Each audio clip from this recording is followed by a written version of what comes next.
Indian cricket ടീമിലെ നിർഭാഗ്യവാനായ താരമാണ് സഞ്ജു സാംസൺ എന്നാണ് ആരാധകർ പറയുന്നത്. ഇന്ത്യ ആവശ്യത്തിന് അവസരം നൽകാതെ തഴയുന്നുവെന്ന് ആരാധകർ വിമർശിക്കുന്ന സഞ്ജുവിന്റെ സമീപകാല പ്രകടനങ്ങളെല്ലാം മോശമാണ്. ശ്രീലങ്കയ്ക്കെതിരായ T20യിൽ 2 മത്സരത്തിൽ കളിക്കാൻ അവസരം ലഭിച്ചെങ്കിലും സഞ്ജുവിന് മുതലെടുക്കാനായില്ല. 2 മത്സരത്തിലും ഡെക്കിന് പുറത്തായതോടെ സഞ്ജുവിന് ദേശീയ ടീമിലേക്കുള്ള മടങ്ങിവരവ് പ്രയാസമായി മാറി. എന്നാൽ ഇന്ന് ഇന്ത്യ D ടീമിനായി സെഞ്ചുറി താരം കുറിക്കുകയുണ്ടായി. 11ാം ഫസ്റ്റ് ക്ലാസ് സെഞ്ചുറിയാണ് ഇന്ന് നേടിയെടുത്തത്. 4 വർഷവും 9 മാസവും നീണ്ടുവന്ന കാത്തിരിപ്പിന് ശേഷമാണ് സഞ്ജു സെഞ്ചുറി നേടിയിരിക്കുന്നത്. 2019 ഡിസംബർ 17 ബംഗാളിനെതിരെയാണ് സഞ്ജു ഇതിനു മുൻപ് ഫസ്റ്റ് ക്ലാസ് സെഞ്ചുറി നേടിയത്. 2022, 23, 24 രഞ്ജി ട്രോഫി സഞ്ജു കളിച്ചെങ്കിലും 11 ഇന്നിംഗ്സിൽ നിന്ന് നേടിയത് 4 അര സെഞ്ചുറി മാത്രം. 63 മത്സരത്തിൽ നിന്ന് 38.2 ശരാശരിയിൽ 3668 റൺസാണ് നേടിയത്. 11 സെഞ്ചുറിയും 16 50യും ഇതിൽ ഉൾപ്പെടും.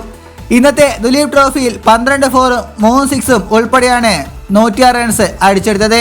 എന്നാൽ സെഞ്ചുറി നേടി ഉടനെ തന്നെ താരം പുറത്താവുകയും ചെയ്തു.